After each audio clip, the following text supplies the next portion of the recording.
It's remarkably difficult to tell a perfect lie. And I don't just mean the words. That part we're actually pretty good at. It's We can not. curate sentences. We can craft a whole narrative, omit a detail here or there. We're storytelling creatures, after all. But I mean, Mhm. physically, it feels like there's this civil war that happens inside your body whenever your internal reality doesn't match what you're trying to shove on the outside. It feels like a war because Mhm. biologically speaking, it is one. Yeah. You are effectively asking two different operating systems in your brain to do opposite things Mm. at the exact same time. And they really don't like working together. Two operating systems. That makes me feel like a computer that's about to crash. Are we talking about split personalities here, or is this like actual anatomy? That's very real anatomy. Yeah. So broadly speaking, when we communicate, there's this constant tension, a tension between the honest body and the, let's call it the curated mind. Hmm. On one side, you have the prefrontal cortex. This is the newest part of the brain, evolutionarily speaking. It sits right behind your forehead. It handles all the high-level stuff. Intellect, abstract thinking, complex planning. It's the CEO of the brain. It's the part of you that decides, okay, I'm going to smile at this person even though I can't stand them. Right. Or I'm going to tell my boss this project is going great, even though the server room is, literally on fire. Exactly. Yeah. It's the smooth talker. It's the PR department. It's the liar. It is the liar. It's capable of deception because it manages complex social strategy. You can calculate future outcomes. Hmm. But then you have the other combatant in this war, the limbic brain. This is the primitive emotional core of you. It's the survival center. The fight, flight, or freeze part. That's the one. And the crucial thing to understand about the limbic system is that it has been around for millions of years, longer than that fancy prefrontal cortex. And it is brutally, unrelentingly honest. Because a caveman didn't need to be polite. He needed to not get eaten. Precisely. The limbic brain reacts to the environment instantaneously. I mean, before you even have time to think. If you see a snake on a hiking trail, you jump back. Hmm. You don't stand there and think, looks like a reptile? Perhaps I should retreat. No, you're already 10 feet away before you even know what happened. Exactly. Your limbic brain hijacks your motor functions and moves you. It doesn't know how to lie. Yeah. It only knows how to broadcast your true emotional state. Fear, comfort, anger, joy. It deals in raw data. So when we're in a high-stakes situation, say a job interview or a first date, or you're getting pulled over for speeding, we're trying to let the prefrontal cortex drive the bus. We want to say all the right things, but the limbic brain is in the back, constantly grabbing the wheel. That's a great way to put it. And that tension, that's what creates what we call leakage. And it's actually mapped out in our neural pathways. We have two totally distinct systems just for facial expressions, and this is why fake smiles look so creepy. Oh, yeah, the uncanny valley of smiles. Right. You have the pyramidal tract and the extrapyramidal tract. Okay, let's unpack that. Pyramidal versus extrapyramidal. Think of the pyramidal tract like the manual steering in an old car. It connects the motor cortex, the part of the brain that controls voluntary movement, directly to your facial muscles. So when a photographer says cheese, your prefrontal cortex sends a message down that pyramidal tract. It says, pull the zygomatic major muscles up. It's a conscious, voluntary command. You are manually driving your face. Okay, so that's the social face. The face you put on for work or for that aunt you don't really like. What's the extrapyramidal tract? The extrapyramidal tract is the automatic collision avoidance system. It's the autopilot. It's driven by the limbic system, and it controls involuntary emotional expression. That's the face you make when you hear a genuinely hilarious joke and you just explode with laughter. Or when you accidentally touch a hot stove and wince. You don't decide to make that face. It just happens to you. And the conflict comes when you try to use the manual steering, the pyramidal system, to cover up what the automatic system is doing. Exactly. When you are trying to hide a strong emotion, both systems are firing signals to the face at the same time. The conscious mind says, stay neutral, poker face. Hmm. But the unconscious mind is screaming, I am terrified, or I am so angry right now. Mm. And the result is that the truth usually leaks out, often in ways we are completely unaware of. So when we talk about reading people, we aren't talking about magic or some kind of psychic intuition. No, it's just biology. It's just observing that biological data that spills out because the manual steering couldn't override the automatic system fast enough. It's funny because we think we're so good at hiding it. We think, ooh, I kept a straight face. But we're probably like leaking information all over the place. So let's get into the specifics of that data because a lot of this happens faster than we can even process consciously. I want to talk about the microexpression. This is the foundational work of Paul Ekman. He's really the godfather of this specific field. And he found that these involuntary emotional leaks, these moments where the extrapyramidal system fires before the pyramidal system can stop it, can flash across the face in as little as 1/30th of a second. 1/30th, that's barely a frame of video. I mean, if you blink, you miss it. It's incredibly fast. These are spontaneous contractions of muscle groups that happen before the conscious mind can jump in and suppress them. And the fascinating thing, and this is the part of the story I absolutely love, is how Ekman proved they were universal. Because for a long time, anthropologists thought facial expressions were learned, that they were cultural. Like, maybe in France a smile means happy, but somewhere else I don't know, you're being submissive or something. Exactly. Maybe we just learned to smile because our parents smiled at us. So Ekman, in the late 60s, he went to the highlands of Papua New Guinea to study the Four People. This was a tribe that was completely isolated from the modern world. They had never seen a movie, never seen a magazine, never seen a tourist, zero exposure to Western media. Wow. A true blank slate. A true blank slate. Yeah. And he showed them photos of Americans making different faces, sadness, anger, disgust, joy. And he asked them to identify the emotion. Evan. They nailed it. Every single one. They recognized the expressions perfectly. And then conversely, he filmed the Four People reacting to situations and brought that footage back to the U.S. And Americans could read their faces perfectly. It proved that the muscular pattern for fear or disgust is effectively the same for every human being on Earth. It's not culture. It's hardwired. It is hardwired into our physiology. That is profound. It means we have this universal language that predates spoken language. So let's break down the vocabulary of that language. Let's start with the most common one, because I think we all overestimate our ability to fake it. The smile. The smile is, by far, the most commonly faked emotion. We use it to grease the wheels of social interaction. Here's my coffee. Thank you. Nice to meet you. Yeah. But there is a massive physiological difference between a polite, social smile and a genuine smile of enjoyment. I've heard this called the Duchenne smile, right? The real one. That's right, named after Duchenne de Boulogne, a French neurologist who mapped all this out way back in the 1800s. And the key isn't the mouth. We can all voluntarily pull our zygomatic major muscles, those are the cheek muscles, to lift the corners of our mouth. That's easy. The prefrontal cortex can do that all day. You can do that right now. Yeah, I'm doing it. I'm listening to you talk about muscle smile. It feels polite, a little hollow. Right. But it's just the bottom half of your face doing the work. The key to the Duchenne smile, the genuine one, is the eyes. A real smile involves the orbicularis oculi, the muscle that circles your eye socket.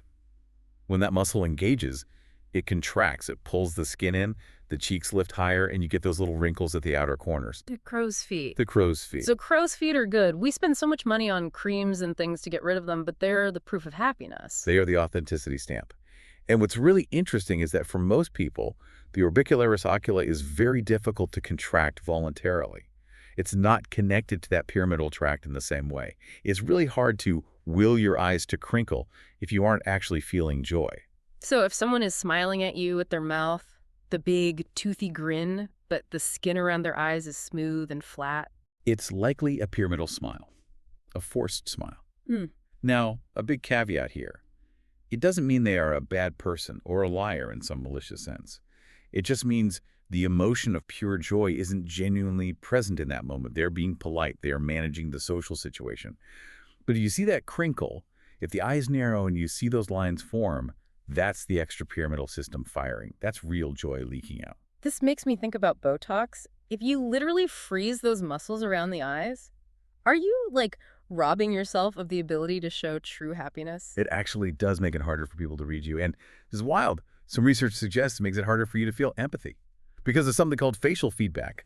We often subconsciously mimic the expressions of people we're looking at to understand what they're feeling. If you physically can't mimic the eye crinkle, you lose a little bit of that emotional data coming in. That is just wild. Okay, what about the negative emotions? Because those feel like they would be even harder to hide. If I'm sad, I feel like my whole face just drags down. They are much harder to hide. Take sadness, for instance. It is exceptionally difficult to fake the specific muscle movements of genuine sadness. Ekman describes a triangle that forms with the eyebrows. A triangle? How does that work? Imagine your eyebrows. In genuine grief or distress, the inner corners of the eyebrows, the parts right above your nose, go up, but the outer corners droop down slightly. It creates this very specific A-frame or tent shape in the forehead. It also usually creates horizontal wrinkles across the center of the forehead, but not really on the sides. I'm trying to do it right now in my head. Inner corners up, outer corners down. I feel like I'm just raising my whole forehead. It's impossible. Most people can't do it. The estimates are like less than 10% of the population can do that movement voluntarily. If you ask someone to look sad for a photo, they usually just look down or pout their lip. But that inner brow raise is an ancient evolutionary signal of distress. It's hardwired to solicit help from the tribe. So if you see that specific muscle movement on someone who's telling you, I'm fine, really, I'm just tired, they're probably not fine. That muscle doesn't fire for tiredness. It fires for grief. The other one that stood out to me was disgust, because it seems so visceral. It's almost like a reaction to a bad smell. That is literally what it is. Yeah. The disgust, face wrinkling the nose, lifting the upper lip, sometimes narrowing the eyes, is an evolutionary mechanism to protect you. You're closing off the nostrils to reduce the intake of potentially toxic air. Your body is saying, don't breathe this in, it will kill you. Right, like if you open some Tupperware in the back of the fridge and it's not good. Exactly. Yeah. But we repurpose that biological reaction for social disgust. If someone mentions a policy you hate, or a person you despise, or an idea you find morally repugnant, you might see that nose wrinkle flash for a split second. It's your body saying, this idea stinks. Just like it would say, this milk stinks. It happens before your brain can step in and say, be polite, and just nod. It's amazing how these are all functional. They aren't just symbols, they are actions the face is taking to protect the organism. Like anger, the eyebrows pulled down and together. The glare. It protects the eyes physically. It creates a ridge of bone and muscle over the eye sockets to shield them from a potential punch. It also focuses your vision on a specific threat. At the same time, the lips might purse or stiffen, which prepares you for physical exertion or for shouting. Now compare that to fear. In fear, the eyebrows also move, but they lift and they stay flat. They don't make that sadness triangle. And the upper eyelids lift way up to expose more of the white of the eye. Which makes sense. You need to widen your field of vision to see the threat. You're scanning, where's the bear? Where is it coming from? Exactly. You're taking in maximum light and information. And this is where people often confuse fear and surprise. Surprise is similar. The brows go up. But in surprise, they're rounded, more curved, like little rainbows. And usually in surprise, the jaw drops loose, the mouth opens. In fear, the jaw is tense, the mouth pulls back horizontally. The difference between, oh wow, and oh no, is primarily in the tension of the jaw and the shape of the brow. One thing that was mentioned that I found really practical was the idea of asymmetry. That if an expression is lopsided, that's a red flag. A huge red flag. Genuine emotion is usually bilateral. It affects both sides of the face equally because the neural signal from the limbic system is firing symmetrically.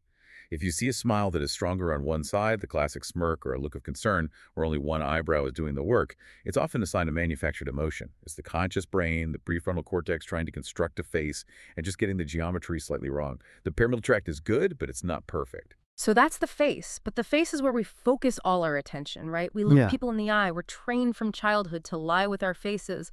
Fix your face, don't look so bored. We spend our whole lives trying to control that 1/30th of a second. But the rest of the body is often just running wild because we completely forget about it. That's absolutely right. Joe Navarro, who's a former FBI agent and a massive authority in this field, he argues that while the face is the most expressive part of the body, it's also the most deceptive for that very reason. It's high noise. If you want the truth, you have to look at the limbic body. You have to look at how we manage comfort and discomfort through our posture and our limbs. And this brings us right back to those three big survival responses: fight, flight, and freeze.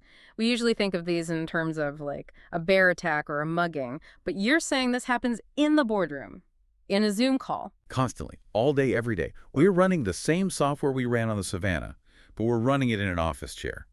We don't run from tigers anymore. We run from awkward questions. We don't fight rival tribes. We fight for status in a meeting.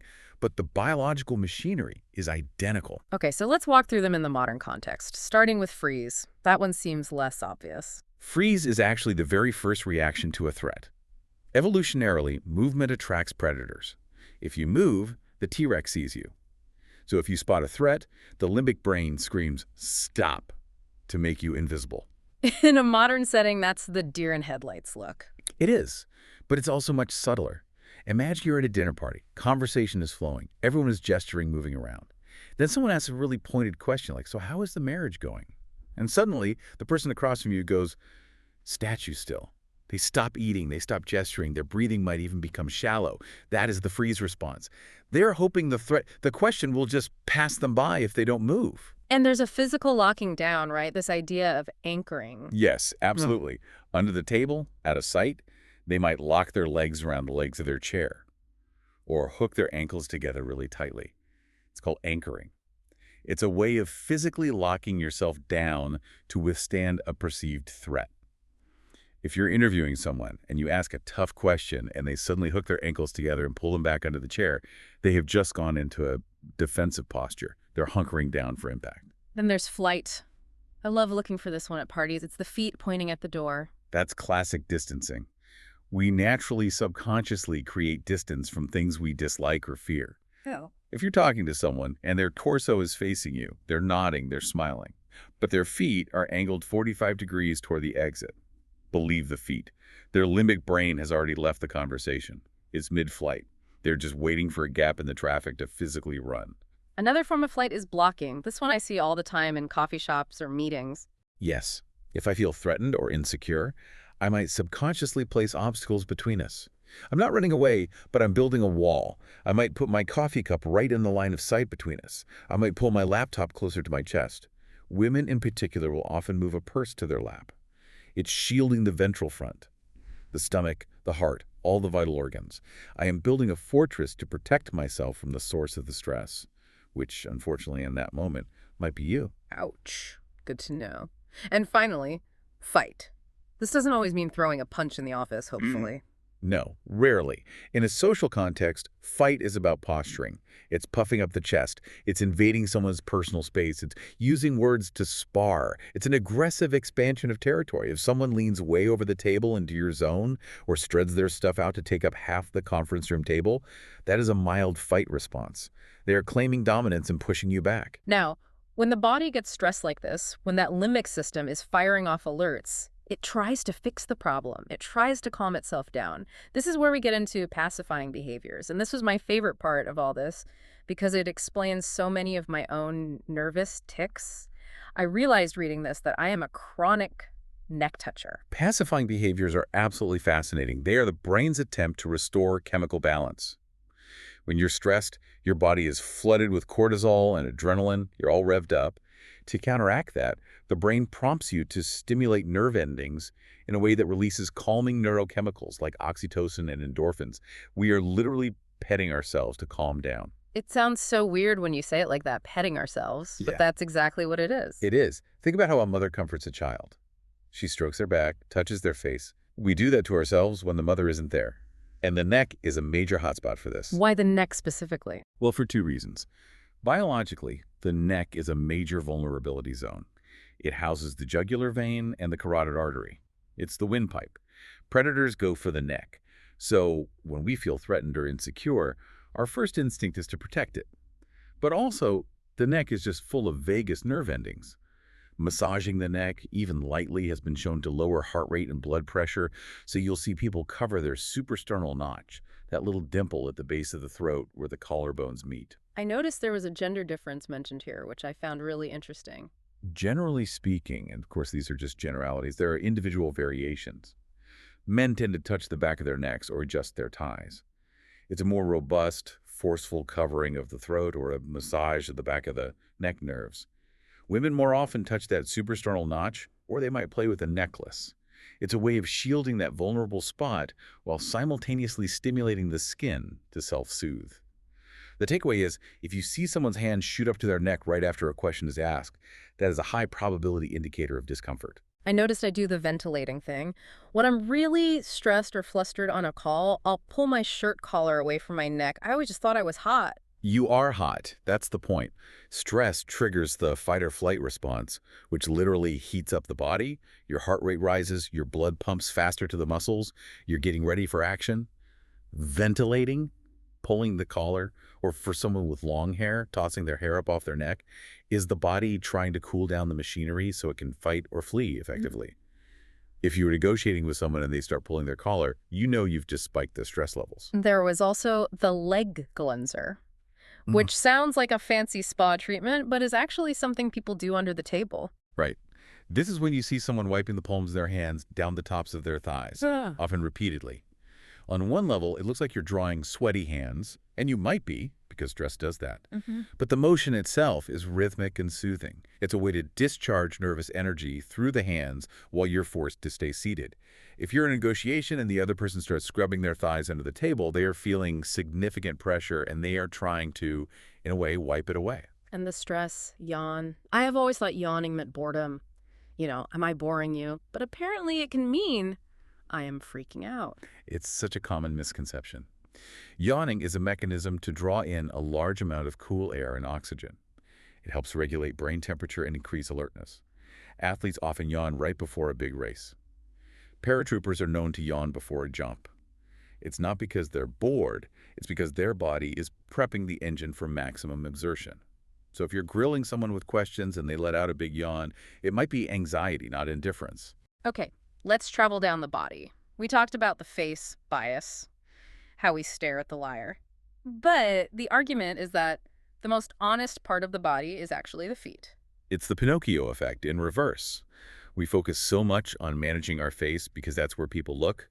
We focus a bit on our hands, but we almost never think about what our feet are doing. They're furthest from the brain, physically and neurologically. They're under the least conscious control. And because of that, they are wildly honest. We mentioned the flight feet pointing at the door, but there's also happy feet. Yes, happy feet. If you see someone's feet bouncing or jiggling, that is usually a sign of high energy. It can be nervousness, sure, but often it's impatience or excitement. It's the body saying, I am ready to go, I have energy to burn, something good is about to happen.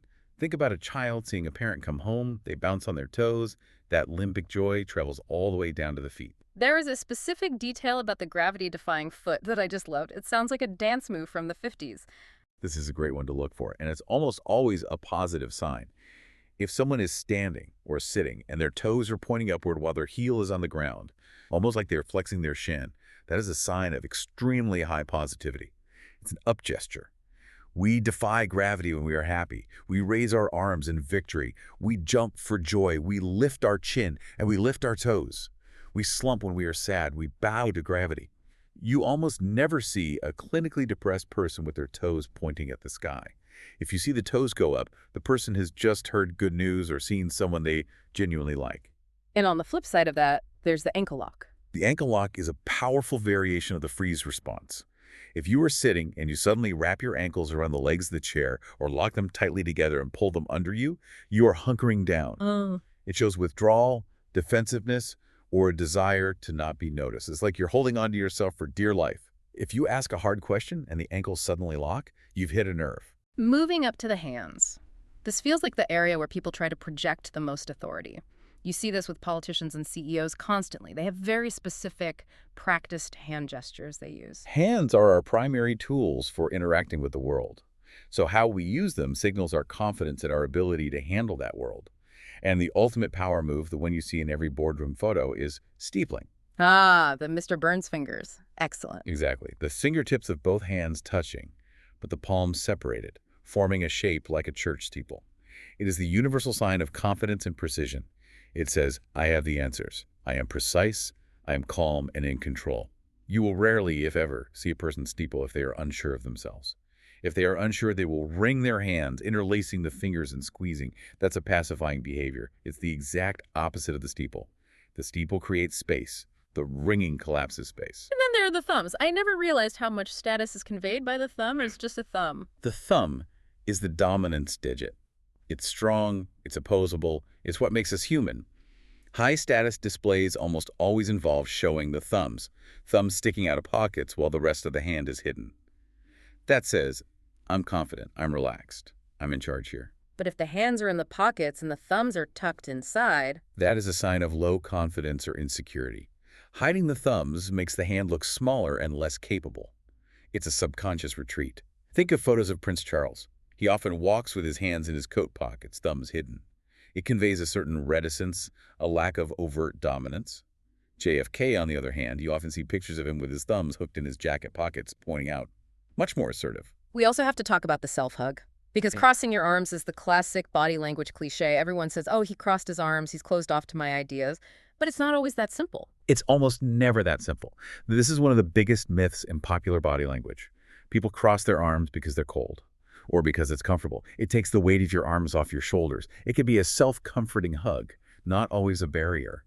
The key, as with so many things, is to look at the hands. The hands tell the real story. Always. Yeah. If the arms are loosely crossed and the hands are relaxed, maybe even tucked into the armpits and the thumbs are up, it's probably just a comfortable, contemplative posture. But if the hands are gripping the biceps, Mm. if you see the fingers digging in, and the knuckles are white, that is a true self-hug. That is a containment maneuver. The person is literally holding themselves together to prevent themselves from falling apart or lashing out. It's a restraint mechanism for high distress. That distinction, the gripping versus the relaxing, is huge. And it brings us to this broader, really simple concept of space and posture, expansion versus contraction. This is the binary rule that governs almost all nonverbal communication. If you remember nothing else from our talk, remember this. Comfort expands. Discomfort contracts. It's that simple. When we feel safe, confident, and dominant, we get big. We spread our belongings out on the conference table. We put our arms on the backs of chairs next to us. We do the hooding effect, hands clasped behind the head, leaning back, elbows out wide. Which is an incredibly vulnerable position biologically. You're exposing your heart, your stomach, your throat. You're just laying bare the soft underbelly. Which is exactly why it signals such power and comfort. It says, I am so unafraid of you that I will expose my most vital organs. Only the alpha feels safe enough to do that. A prey animal would never do that in front of a predator. Whereas discomfort. Discomfort contracts. We turtle. Shoulders go up toward the ears to hide the neck. We cross our legs away from people to create a barrier. We slump in our chairs to make ourselves look smaller, less of a target. It's a subconscious attempt to disappear.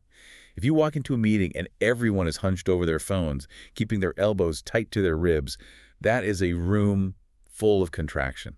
That is a low-safety, high-stress environment. I want to touch on the energy flow in groups because this is something you can use in your very next meeting. How do you spot the actual leader, not just the person with the loudest voice or the fanciest title? You look for the attention magnet. When a new idea is proposed or someone makes a joke, don't watch the speaker. Watch the audience. Watch where their eyes go. People's eyes will naturally drift to the person whose reaction matters most. They were checking for approval. Is it okay to laugh at that? Does the boss like this idea? The person everyone looks at after the event is the true decision maker in the room. The baby analogy was perfect for this. Right. A baby doesn't speak. It has no title. Mhm. It has no money. But if you put a baby in a room full of adults, everyone's body orients toward it. Feet point at it. Eyes track it. The entire energy of the room flows to the baby. Power isn't always about who is talking the most. It's about who commands the physical attention of the group without even trying. Let's switch gears a little to a part of body language we don't usually see, but we absolutely hear, the voice.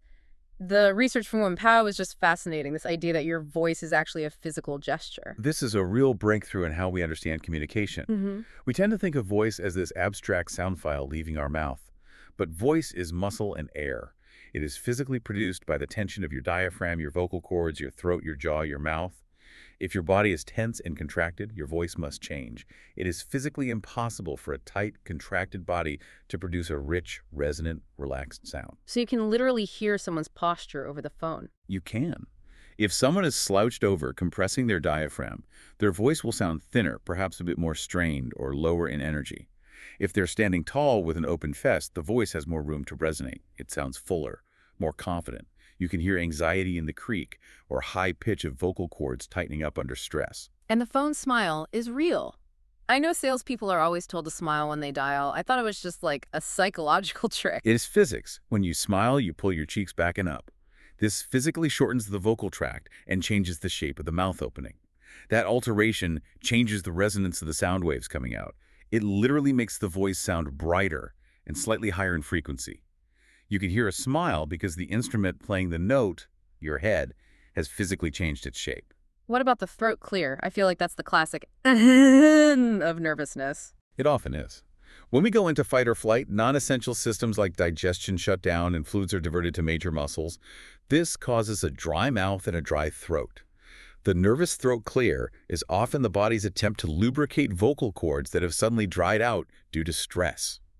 It's a very reliable indicator of anxiety, assuming, the person doesn't just have a cold. So we have all these data points, the microexpressions, the feet, the hands, the voice. The huge danger, and this was made very clear, is the gotcha moment, the CSI effect. We watch these TV shows and think we can spot a killer because he touched his nose one time. This is the most important part of this entire discussion. You cannot, I repeat, cannot look at someone scratching their nose and say, aha, you're lying. Yeah. That is dangerous pseudoscience. Humans are complex. Maybe their nose just itches, maybe they're cold, maybe they're thinking about what they're having for lunch. A single gesture means almost nothing in isolation. Okay, so how do we actually use this information without being crazy paranoid people? We need some rules. Rule number 1 was establish a baseline. Right. You cannot spot a deviation if you don't know what the norm is. If your friend Bob is a naturally fidgety guy, if he's always tapping his foot and looking around, then him doing those things doesn't mean he's lying about where he was last night. That's just Bob being Bob. But if Bob is usually statue still, a very calm person, and suddenly he starts tapping his foot and looking all over the room when you ask him a question, that is significant. The change is the data, not the action itself. Rule number 2, look for clusters. Never, ever rely on a single gesture. 1 gesture is a coincidence. 2 is a suspicion. 3 is a pattern. You are looking for a chord of behavior. If the brow furrows in that sadness triangle, face, and the hand starts ringing, pacifying, and the feet turn toward the door, flight. Now you have a cluster. The entire system from head to toe is screaming discomfort. That is actionable data. Rule number 3, incongruence. This is the mismatch. This is the strongest indicator of deception, or at least internal conflict. It's when the audio and the video don't match. The classic example is someone saying, yes, I completely agree with that plan, while shaking their head no, just slightly. Or someone shrugging their shoulders, which is a universal sign of uncertainty or lack of knowledge, while making a definitive statement like, I absolutely did not do that. If the body contradicts the words, you should always trust the body. The body is the older, more honest operating system. And finally, rule number 4, mirroring. We subconsciously mimic the people we like, trust, and agree with. It's called isopraxism. If I lean forward, you lean forward. If I cross my legs, you cross yours a few seconds later. It's a nonverbal way of saying, we are the same. We are a tribe. We are in sync. If you want to test rapport, shift your posture. Lean back. If the other person follows you within a few seconds, you're connected. If they remain rigid or do the opposite, lean forward when you lean back, that's anti-mirroring. It suggests disconnect, hostility, or a power struggle. This whole conversation really reframes how I look at interactions. I think I came into this wanting to be a human lie detector. I wanted the superpowers to catch people out. But the more we talk, the more it seems like this isn't really about catching liars. It's about noticing distress. That is the crucial shift from detective to empath. If you use this information to say gotcha, you are completely missing the point, and frankly, you're going to make a lot of mistakes. If you see someone rubbing their neck and hiding their thumbs and angling their feet away, you shouldn't think, I've caught you in a lie. You should think this person is suffering. They are stressed, afraid, or deeply insecure about this topic right now. And that completely changes your response. Instead of attacking, you might say, hey, you seem a little uncomfortable with this topic. Should we take a break? Or is there something about this plan that worries you? Exactly. It allows you to address the reality of the situation, not just the surface level words. You are listening with your eyes. You are hearing the conversation that their body is begging to have, but their mouth can't or won't articulate. It's just, it's so interesting. We spend so much energy trying to curate that mind, to say the right thing, to present the right image.